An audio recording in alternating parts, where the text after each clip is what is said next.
इस वक्त हमारे साथ काबीना वज़ीर बराए सेहत, आला तालीम, तालीम व समाजी बहबूद सकीना इतू साहिबा, इनसे ही बात करेंगे।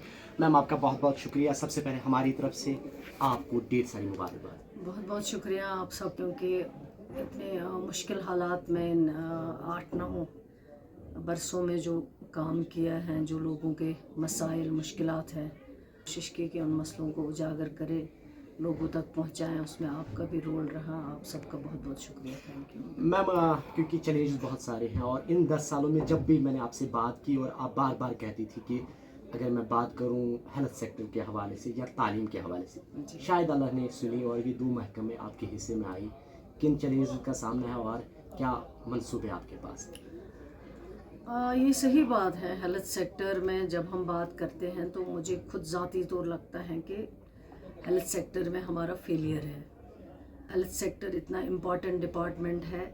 अल्लाह ताला के बाद अगर लोग किसी पे भरोसा करते हैं वो डॉक्टर्स और हॉस्पिटल पे करते हैं, लेकिन हमारे हॉस्पिटल्स की इतनी बुरी हालत है, एक एक बेड पे 4-4 पेशेंट होते हैं। इंफ्रास्ट्रक्चर की बहुत कमी है।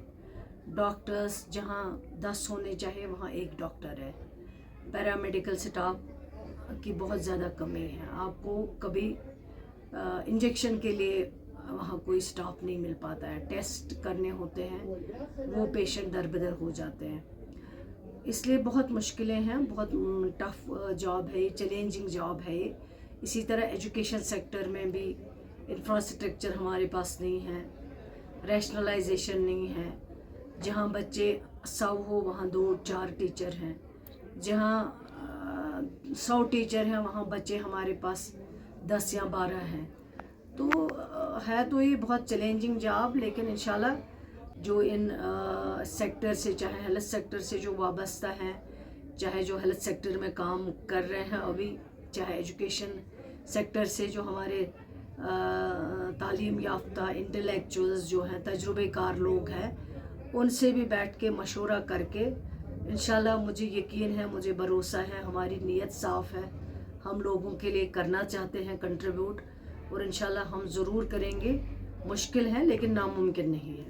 मैम, यहाँ पे जब मैं यहाँ पे आ रहा था और वालिदैन और बिलखुसूस बच्चों ने एक अहम सवाल आपसे, क्योंकि वो बहुत खुश हैं कि अपने इलाके की आला तालीम, खासकर तालीम की वज़ीर हैं, उन्होंने कहा कि जो सेशन चेंज किया है नंबर 2 मार्च, क्या मुमकिन है कि उनके लिए एक अच्छी खबर आने वाले वक्त में होगी? कि फिर को भी जानते हैं कि पहाड़ी इलाकों में काफ़ी ज़्यादा बर्फ़बारी होती है और बहुत मुश्किल होता है, और ये सफ़र जब एजुकेशन सेक्टर सफ़र होता है तो तबाही मचती है। तो क्या हम उम्मीद रखेंगे कि आने वाले दिनों में एक अच्छी खबर होगी कि वापस दिसंबर सेशन? ये तो पहले ही, क्योंकि जब हमें मिलते थे इस से रिलेटेड, चाहे टीचर्स हो, प्रोफेसर्स हो, या जो पेरेंट्स हो, इसके बगैर जब मिलते थे वो अक्सर बात होती रहती थी कि ये गलत डिसीजन किया है गवर्नमेंट ने, क्योंकि कश्मीर में बहुत बर्फ़बारी होती है और विंटर में जब बच्चे अक्टूबर में एग्ज़ाम देते थे, वो इन 2-3 महीनों में अपनी पढ़ाई करते थे, ट्यूशन लगाते थे,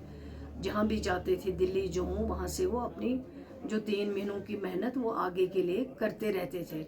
उनका कोर्स ऑलमोस्ट जो है वो विंटर में ही कंप्लीट हो पाता था, लेकिन जो ये सेशन चेंज हो गया है उससे बच्चे भी परेशान हो गए और उनके लगभग 6 महीने जो है वो ज़ाया किए गए हैं। लेकिन इंशाल्लाह मैंने अपने साथियों से भी बात की है, हम ये ज़रूर करेंगे नेक्स्ट ईयर जब होगा इंशाल्लाह, वो वही वाला जैसे पुराने टाइम पे उनके एग्ज़ाम जिस महीने में होते थे उसी तरह उनके एग्ज़ाम होंगे, और विंटर में उनको टाइम मिलेगा, वो अपनी पढ़ाई आगे करेंगे। ये हमने सोच लिया है और आज से ही मैं इसको प्रोसेस करवाऊंगी इंशाल्लाह नेक्स्ट ईयर के लिए। मैम, एक अहम सवाल, अगर मैं बात करूं IELTS के हवाले से, जब आप 96 में वज़ीर बनी और उसके बाद 2001 में आप ही की सरकार ने, फारूक साहब की सरकार ने IELTS स्कीम लाई है, लेकिन उनकी जो ट्रांसफ़र पॉलिसी है अभी तरक्की ठोकने के कारण, क्या आने वाले दिनों में है एक ही जगह पे 20 सालों से काम कर रहा है, क्या उनकी ट्रांसफ़र मुमकिन होगी आने वाले वक्त में? नहीं, देखिए जमाल साहब, इस स्कीम का मकसद ही यही था, क्योंकि हमारे दूर दराज इलाकों में, फार फ्लंग एरियाज़ में स्कूल बंद पड़े रहते थे, वहाँ कोई टीचर नहीं होता था और मेरिट में हमारे लोग compete नहीं कर पाते थे। लेकिन जब फारूक अब्दुल्ला साहब ने 96 में कैबिनेट में ये फैसला किया है کہ ہم RET اسکیم، جب شفیع صاحب ایجوکیشن منسٹر تھے، میں بھی اس ٹائم اس سرکار میں منسٹر تھی، انہوں نے فیصلہ کیا ہے کہ ہم ایک اسکیم کریں گے جس میں جو بھی اس ریونیو ولیج میں میرٹ میں آتا ہے اس کو ہم وہاں پہ لگائیں گے تاکہ اس گاؤں کے بچوں کو فائدہ مل سکے. جو ہمارے سکولز ہزاروں میں بند پڑے تھے ان کو کھولا جائے اور آس پاس جو لوگ ہیں، بچے ہیں، ان کو تعلیم وہاں پہ مل سکے. اس کا مقصد ہی یہی تھا کہ وہاں پہ لوکل لوگوں کے لیے یہ فائدہ جو ہے وہ دیا گیا تھا تاکہ بچوں کو بھی فائدہ مل سکے، تعلیم حاصل کر سکے، اور جو بے روزگار جوان ہیں ان کو بھی روزگار وہاں پہ مل سکے. فی الحال اس کا کوئی ٹرانسفر پالیسی جو ہے RETs کے لیے نہیں ہے، لیکن پھر بھی ہم دیکھتے ہیں، آگے ایگزامن کریں گے کیا ممکن ہو سکتا ہے. لیکن اس اسکیم کا مقصد ہی یہی تھا، لوکل بچوں کو لگانا اور لوکل جو وہاں ایریا کے لوگ ہیں، بچے ہیں، ان کو تعلیم ملنا. بہمت سے یہاں سے کامیاب ہوئی، تقریباً 18,000 ووٹوں کے آس پاس آپ کامیاب ہوئے. نور آباد کے عوام کے لیے 1,00,000 ووٹرس ہیں، ان سب کے لیے کوئی مسیح؟ سب کی نمائندہ ہوں، جنہوں نے ووٹ ڈالا ہے ان کی بھی ہوں، جنہوں نے ووٹ نہیں ڈالا ہے. سکینہ ایتو ان کی بہن ہے، ان کی بھی بیٹی ہے.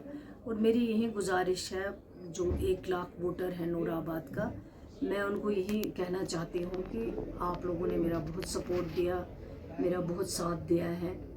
جب لوگ آتے نہیں تھے، ڈرتے تھے، فون اٹھانے سے آفیسرز ڈرتے تھے، کال کا ریسپونڈ نہیں کرتے تھے، بہت مشکلیں تھیں، بہت ٹف ٹائم تھا. لیکن اس وقت نور آباد کے لوگوں نے جو اپنی بہن، اپنی بیٹی کا سپورٹ دیا ہے، جو پیار محبت دی ہے، وہ پیار اور محبت میں شاید کبھی نہیں بھول سکتی ہوں. اس محبت اور پیار کے بدلے میں ان کی خادم ہوں انشاءاللہ.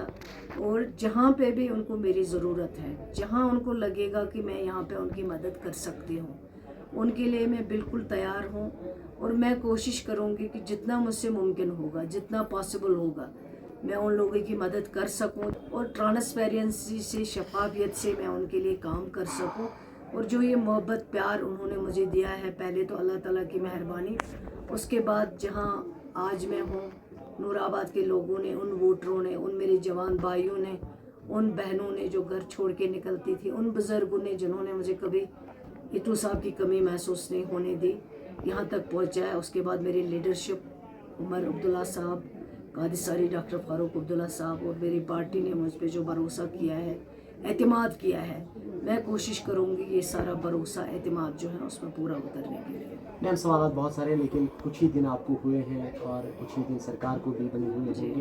آنے والے وقت میں ضرور آپ سے بات کریں گے اور ہماری نیک دعائیں آپ کے ساتھ ہیں. اس وقت آپ نے کیسے TV کو اپنا ٹائم دیا، اس کے لیے آپ کا بہت بہت شکریہ. بہت بہت شکریہ، تھینک یو. آپ نے کابینہ وزیر برائے صحت، اعلیٰ تعلیم و سماجی بہبود سکینہ ایتو کی بات سنی، جنہوں نے کہا کہ آنے والے دنوں میں ہم ضرور صحت کے ساتھ ساتھ تعلیم پہ بھی کام کریں گے.